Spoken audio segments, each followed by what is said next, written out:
Por escrito. Por escrito.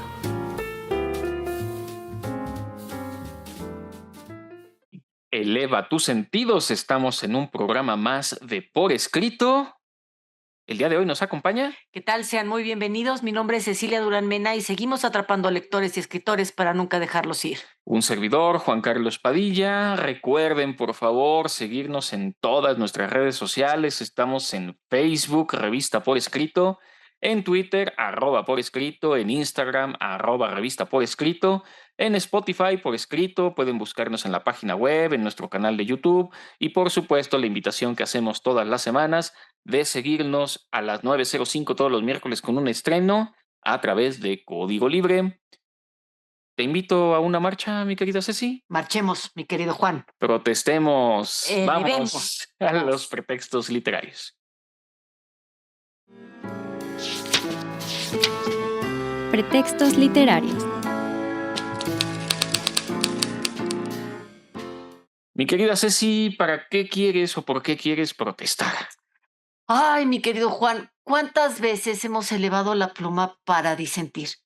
Para decir algo que ya se albergó en nuestra conciencia y tiene que crecer y lo tenemos que decir porque sabemos que el status quo o es injusto o es mentiroso y porque una mentira que se repite miles de veces nunca, nunca, óiganmelo, nunca se va a convertir en verdad.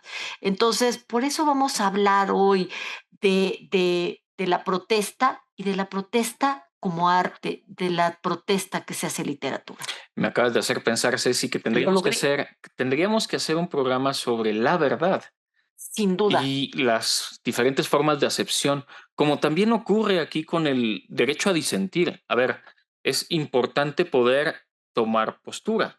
Ahora, dentro de las posturas, ¿cuáles son válidas? ¿Por qué son válidas? ¿Por qué una mentira que se dice 1000 veces no va a ser verdadera? ¿Y cuáles son las formas en que se puede protestar? Un poquito siguiendo el tema del guión, porque el pretexto literario del día de hoy es literatura y protesta, pero se puede protestar también de muchas maneras. Y comenzaba el guión, pues sugiriendo, bueno, vamos a hablar de violencia y de los tipos de violencia que hay, porque una forma de protestar es una forma violenta de protestar. Y aquí empecé yo con mis conflictos a la hora de leer el guión, porque ¿qué es violencia, Ceci? Claro. Sí hay una definición, de hecho aquí en el guión nos ofrecen una, pero en los estudios de comunicación me he dedicado mucho a decir que la gran problemática de la violencia es que no se puede definir, porque para ti puede llegar a ser violento un encuentro de box, Sí, un encuentro de la UFC. Para los que conozcan el box, pues se pega uno con guantes, pero pues, hay como ciertas reglas, ciertos límites. Sí hay sangre, pero no en exceso. Sin embargo, en una pelea de la UFC sí puede haberla y no hay ningún problema. ¿Qué es violento? ¿Es más claro. violento uno que otro? Una vez no pude ver un partido de fútbol americano porque decía que para mayores de 15 y resultaba que era muy violento. Y a lo mejor hay gente para la que un partido de fútbol americano es muy violento, pero pues para los que estamos acostumbrados al deporte no lo sería. Por ejemplo, Entonces por ahí comenzamos. los toros que para algunas personas pueden ser extremadamente violentos y para otros pueden ser arte. Estoy de acuerdo que es difícil. Sin embargo, sí tenemos que tener un punto de encuentro y la violencia, Juan Carlos, empieza en el momento en el que yo te pongo incómodo a ti a tal nivel que te estoy generando angustia. Y a mí me parece que esa es una bonita forma de hablar de algo espantérrimo, ¿no? Sí, porque pasaría, como diría San Agustín, si no me preguntas qué es el tiempo, yo sé lo que es. Si tú no me preguntas qué es violencia, pues yo te sabría más o menos decir qué es violencia, pero si me lo preguntas, ya está más difícil. Y Claro. aquí en el guión creo que es muy interesante cómo se clasifica. Hay violencia según el tipo de daño, y entonces tenemos la violencia física, la violencia psicológica, la emocional, la sexual, la económica o patrimonial, pero también lo hay por la víctima. Entonces decimos que hay violencia contra la mujer, violencia contra los niños o las niñas, la racial, la de las personas mayores, la violencia de género, la de la orientación sexual. Y hay otro tipo de violencia que es el ámbito donde ocurre. Entonces tenemos la doméstica o intrafamiliar, la de las comunidades, la violencia en la calle, la de los espacios públicos. Y a ver, todo esto tiene sentido cuando hablamos de protesta, porque hay niveles de protesta y formas de protestar. Por supuesto, y fíjate que además de todo, cuando nosotros estamos hablando de qué es lo que merece la pena para que tú eleves la pluma, eleves la voz, eleves el puño, eh, yo creo que los argumentos a favor y en contra deben de pasar por el filtro de la razón, Juan Carlos. Porque desgraciadamente muchas veces lo que sucede es que pasamos por el filtro de la manipulación y entonces empezamos a exacerbar la violencia porque protestar también se puede protestar en paz. Pensemos en Gandhi.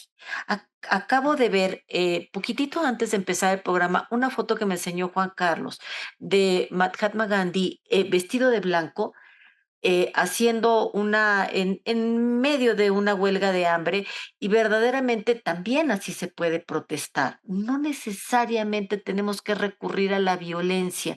Creo que la violencia se ocupa ya en un grado de desesperación.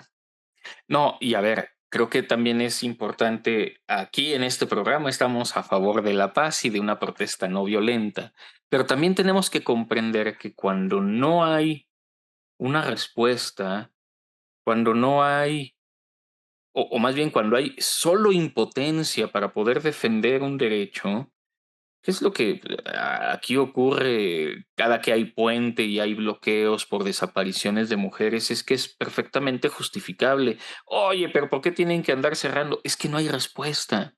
Y claro, la violencia termina siendo la última respuesta, no es la deseable. Pero ¿qué pasa con todas estas situaciones, con todas estas voces ahogadas que ni siquiera se atienden?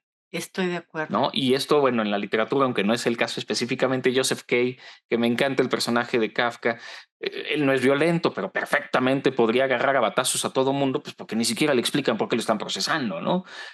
Vaya, poniéndome muy literario, pero hay cosas súper severas que no se atienden y no porque la violencia sea el final, pero también uno dice, bueno, ¿y hasta cuándo? ¿Cuáles son los límites? ¿Cuáles son las fronteras de la protesta?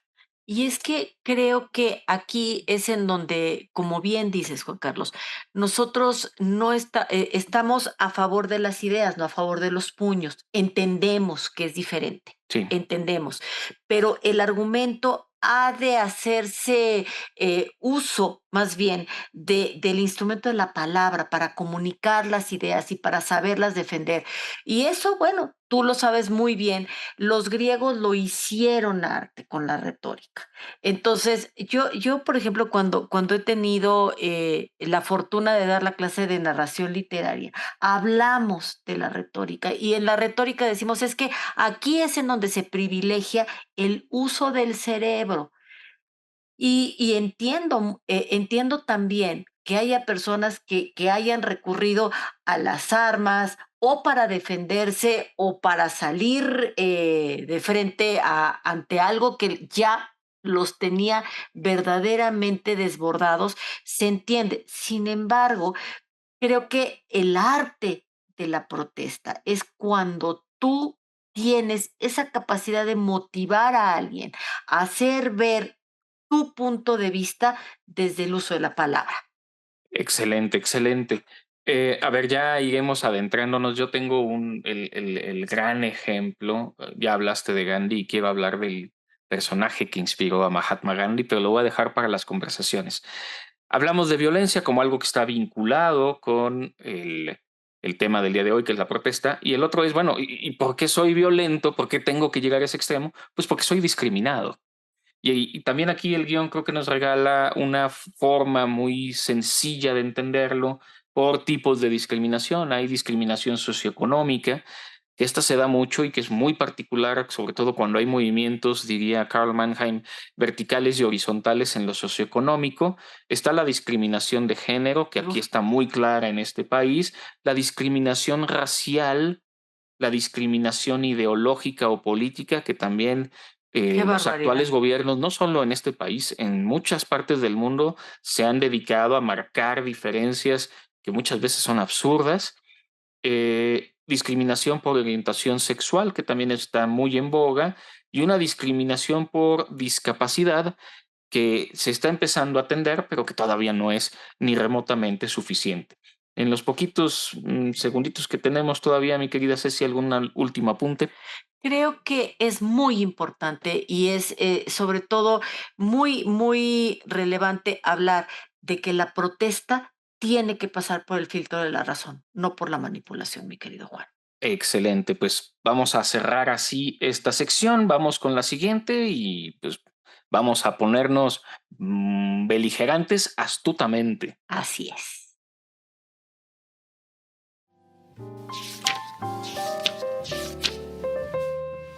Lo desconocido.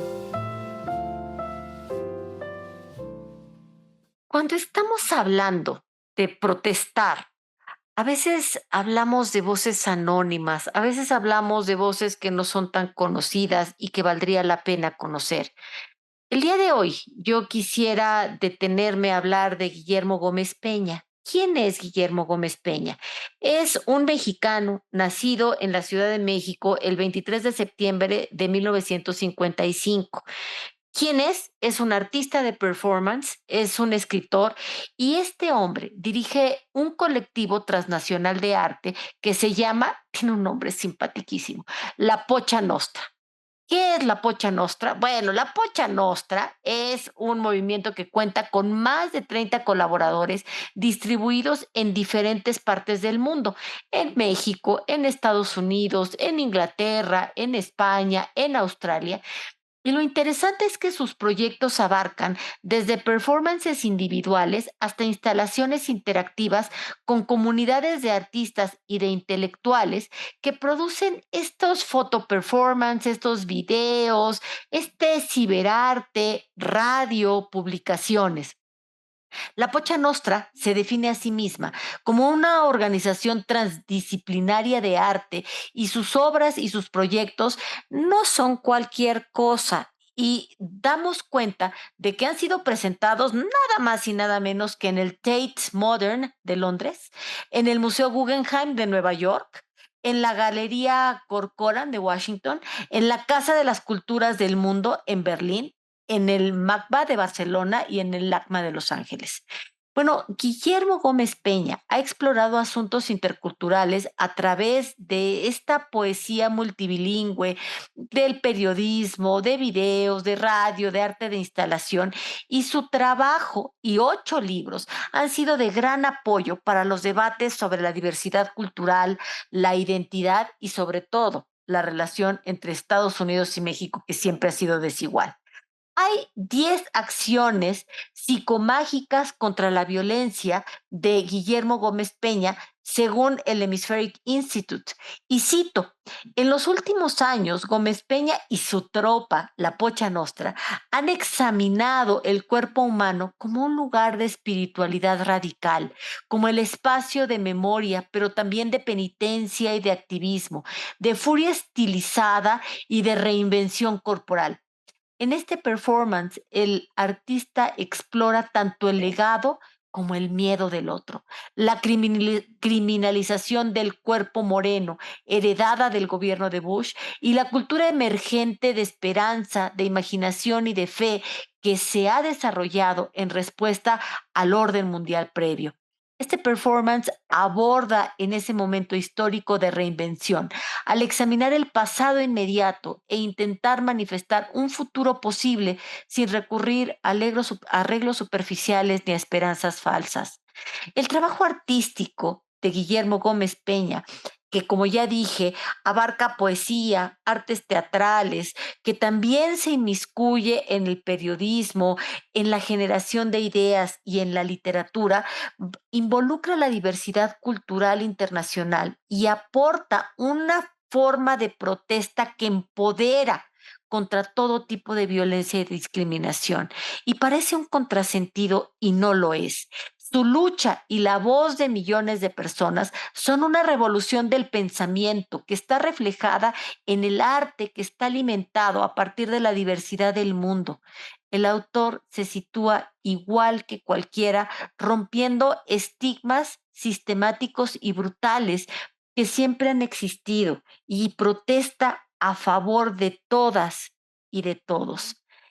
Esta obra se ha presentado en casi todo Estados Unidos, en Canadá, en Latinoamérica, en Europa, en Rusia, en Australia. Es ganador del MacArthur Fellowship, que es una beca, del American Book Award, que es un premio literario, y un afiliado distinguido del Instituto Hemisférico de Performance y Política, y hoy en día contribuye con el National Public Radio y escribe para periódicos y revistas en Estados Unidos, en México, en Europa, y es editor contribuyente de The Drama Review. ¿Por qué estamos hablando de Guillermo Gómez Peña en este programa que se dedica a la protesta y a la literatura? Precisamente por eso, porque él eleva la voz en contra de la violencia, de este daño que causamos a partir de la fuerza física, de la fuerza psicológica, de la fuerza emocional, de la fuerza sexual, de la fuerza económica y patrimonial. Él está en contra de la discriminación, que se refiere a este trato excluyente y violento que las personas ejercemos contra otras personas por diferencias tan absurdas como el color de la piel, como la diferencia que tenemos de niveles intelectuales, culturales y lamentablemente por nuestra herencia histórica.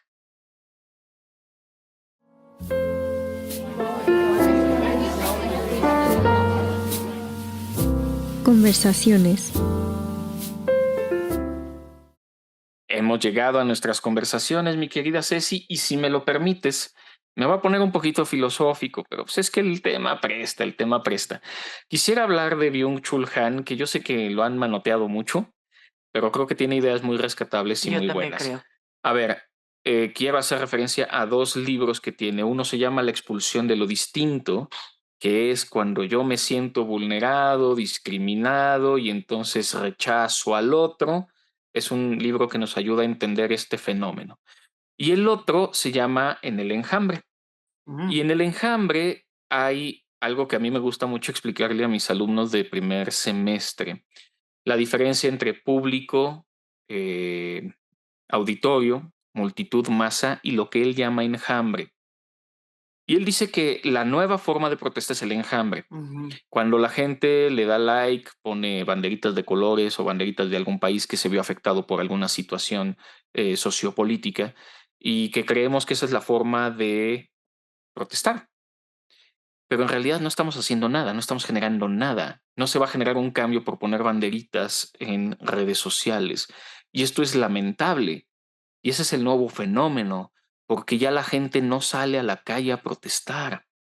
Creo que en México el gran ejemplo ahorita lo están dando las mujeres, con toda la controversia que se pueda dar el día 8 o 9 de marzo de cada año, desde los últimos 3 4 años que ya llevamos. Ahí hay una manifestación de la protesta Por que supuesto. no se da en lo digital. Y creo que estas reflexiones son súper oportunas y muy contemporáneas. Yo creo que estoy de acuerdo contigo que a Byung-Chul Han lo han manoseado ya muchísimo, a veces Con cierta con razón, sí. cierta razón. Pero esto que tú dices y que él maneja como el enjambre y que ya a principios de siglo nosotros lo manejábamos aquí como la bola, que era esta protesta frente a la opresión del poder, de un poder verdaderamente desbordado y que incitó que muchos grupos vulnerados salieran a luchar y que Mariano Azuela lo refleja con muchísima, muchísima oportunidad. Es como el contraste precisamente de estos que ponen like y a veces no saben por qué están poniendo like, y a estos que escupieron balas y que no supieron por qué mataron a un semejante. Bueno, Wittgenstein. Debo de decir, por favor, que hoy regresé el libro de Juan Carlos, ¿eh? Hoy lo regresé.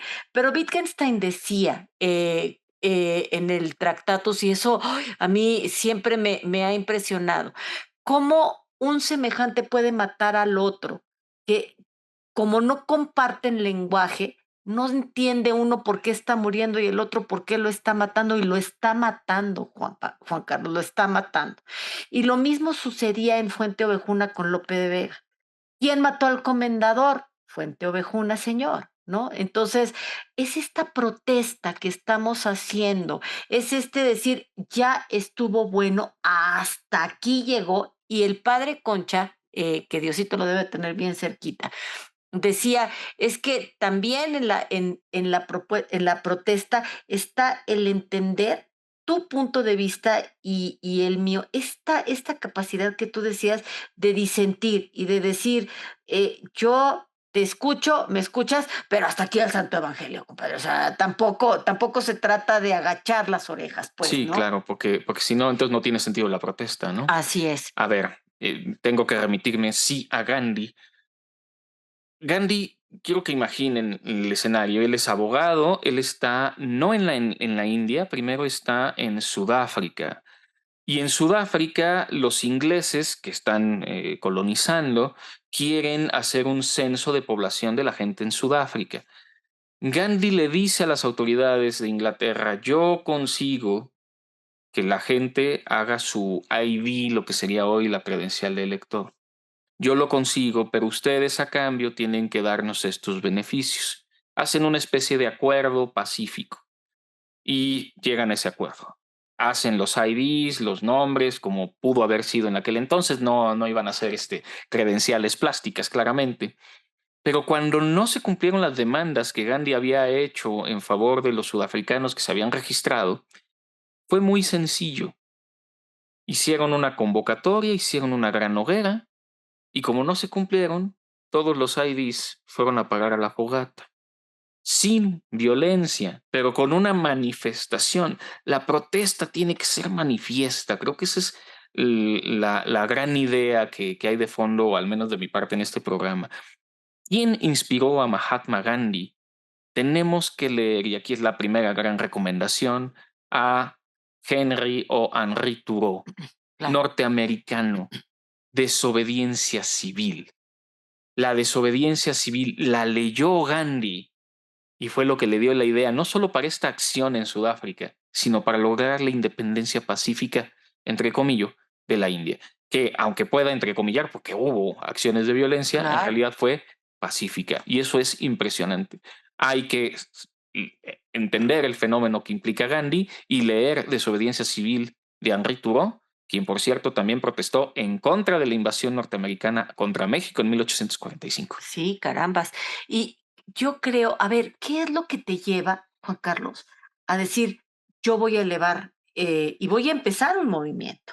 Y tú me inspiraste esto que voy a decir, y es Martín Lutero. Martín Lutero, y después hablaremos de Martín Luther King, pero Martín Lutero, a ver, si yo te digo, ¿sabes qué, Juan Carlos? ¿Te quieres ir al cielo? Ven y cómprame unas indulgencias. Así se llega al cielo, Juan Carlos. Pues eso no esperaría a alguien que de verdad cree en esto, ¿no? Entonces, uno que tiene fe y que de verdad crees en el amor, en el amor de Dios, en la fe, etcétera, dices, óyeme, como que esto del negocito, pues no está tan bonito. Y sí tuvo razón en protestar Martín Lutero. Sí tuvo razón en decir, óiganme, no, aquí nos estamos desviando del camino y vamos muy desviaditos del camino y me parece que este gran cisma que tuvo el cristianismo, sí debemos de entender que tuvo un gran argumento. Definitivamente, ahí la recomendación, aunque yo tengo aquí otro libro que es sobre reforma y contrarreforma, fue un poco para recordar la historia de Martín Lutero, quien tenía razón, él estaba en contra y él lo que estaba haciendo era protestar con las autoridades eclesiásticas inicialmente, aunque luego el movimiento se hizo grande, pues contra estos abusos de poder claros que había en ciertos jerarcas de la iglesia cristiana. Entonces, la libertad cristiana de Martín Lutero es como este gran texto que nos enseña a pensar libremente y a protestar contra lo que pues, es muy evidente, ¿no? Y Tomás Moro también protesta del otro lado y que le corten la cabeza, ¿no? Me voy a poner a cantar, ¿eh? Ay, Ave María Purísima, ahora sí. Ojalá se te acabe la mirada constante. A ver. ¿Te suena o no te No. suena? Silvio Ay, Silvio Rodríguez, Rodríguez, claro. la sonrisa perfecta. Ojalá pase algo que me lleve de pronto. Una luz cegadora. Esta canción es Tienes trova. razón. Y la Es trova es por canción de protesta. Y Silvio Rodríguez le protesta en esta canción a Fidel Castro. desde la isla. Desde la Qué isla. valiente. Es valientísimo y la música, y la trova en particular, que está prácticamente extinta o que se volvió popera, eh, era un gran fenómeno de protesta. Por eso quería traer a colación y específicamente esta canción de Silvio Rodríguez, que es muy buena, pero que mucha gente no entiende cuál es el origen y cuál era la búsqueda. Fíjate que me hiciste recordar una novela que no está en el guión, se llama Tres Tristes Tigres, es de Cabrera Infante. Él sale corriendo de la isla y se va a refugiar a Londres y tiene ay, no sé, tanta nostalgia por la isla. Los cubanos en el exilio se van, pero no se van. Es algo muy, muy impresionante. Y entonces, Tres Tristes Tigres es la protesta de eso en lo que se convirtió Cuba y es una denuncia de lo que se hizo con Cuba justamente gracias a la Revolución Cubana. Entonces, te deja ver lo que fue Cuba 5 minutos antes de que empezara la Revolución Cubana. Impresionante. Quiero traer a colación a dos que a mí me parecen héroes. Hay mucha gente que los villaniza y a ver, es debatible. Justo con la problemática de la protesta contemporánea. Quiero traer a colación a Julian Assange y a Edward Snowden Ay, sí. como dos valientes que se atrevieron a protestar contra abusos evidentes por parte del gobierno norteamericano en la guerra de Irak y contra muchos gobiernos, entre ellos el americano, en el tema de espionaje. Por supuesto. Es así de simple. A mí me gusta cuestionar a los alumnos, Ceci, en una de mis materias, diciendo, oye, si tú tuvieras en tu correo electrónico las indicaciones que le hayan dado a quien se las hayan dado, viniendo desde donde vinieran, no importa, de lo que pasó con los desaparecidos de Ayotzinapa, ¿tú qué harías? ¿Lo revelarías? Claro que lo revelaría. Esto es durísimo porque sabemos que al revelarlo, bueno, a ver, Snowden lleva desde 2013, 2014 en algún lugar de Rusia sin poder Sí, salir del país y Julian Assange estuvo 7 años confinado en una casa antes de ser entregado por las autoridades. sí. Hay que ser valiente para protestar. Y lo increíble es que sabemos que se da todo este espionaje y que pues estas dos personas que pusieron en riesgo su vida y evidenciaron cosas fundamentales, pues no ha servido de mucho y eso es tristísimo. Es súper triste. Y mira, eso me lleva también a pensar en Black Lives Matters y en toda esta injusticia que se ha dado y que a mí me ilusiona mucho, Juan Carlos, darme cuenta cómo a los jóvenes estos temas sí los apasionan y estos temas sí los llevan a salir a la calle y hemos visto protestas muy importantes contra esta discriminación y esto me remite a Martin Luther King y me remite a este pastor activista que fue tan importante como para liderar el movimiento de derechos civiles para los afroamericanos.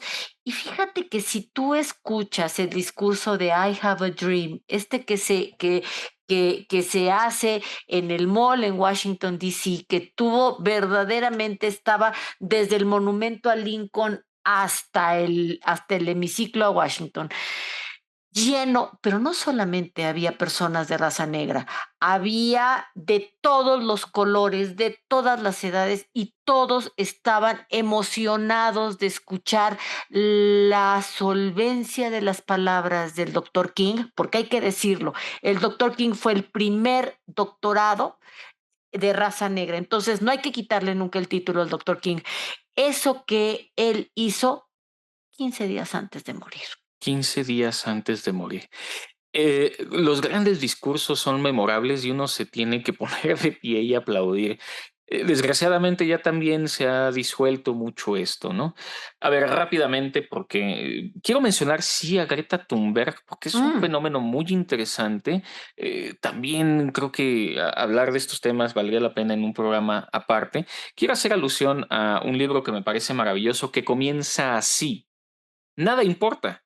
Hace mucho que lo sé. Así que no merece la pena hacer nada. Eso acabo de descubrirlo. El personaje de Pierre Anton, un niño danés de la novela Nada de Jan Teller, es formidable y es una protesta que va a llevar al resto de sus compañeros a intentar descubrir el significado de la vida, el significado de las cosas. Es una novela durísima, pero comienza con una protesta de un niño que dice, es que no vale la pena hacer nada porque nada tiene sentido. Qué Es fuerte. muy impresionante. La lucha de las mujeres, mi querido Juan, también. Hay que hablar de ello, hay que elevar la voz, hay que elevar la voz con razón, con argumentos.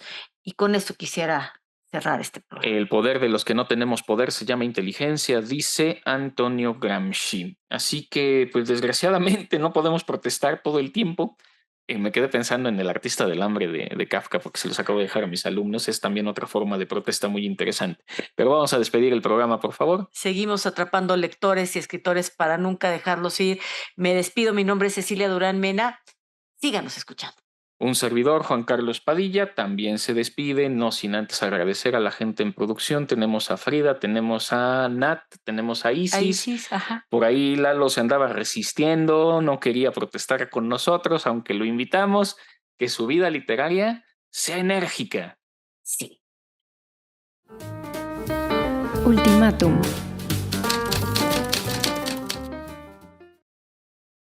Entre mis huesos delirantes arde, arde dentro del aire hueco, horno invisible y puro, arde como arde el tiempo, como camina el tiempo entre la muerte, con sus mismas pisadas y su aliento, arde como la soledad que te devora, arde en ti mismo, ardor sin llama, soledad sin imagen, sed sin labios, para acabar con todo, oh mundo seco, para acabar con todo. Fragmento de Acabar con todo, de Octavio Paz.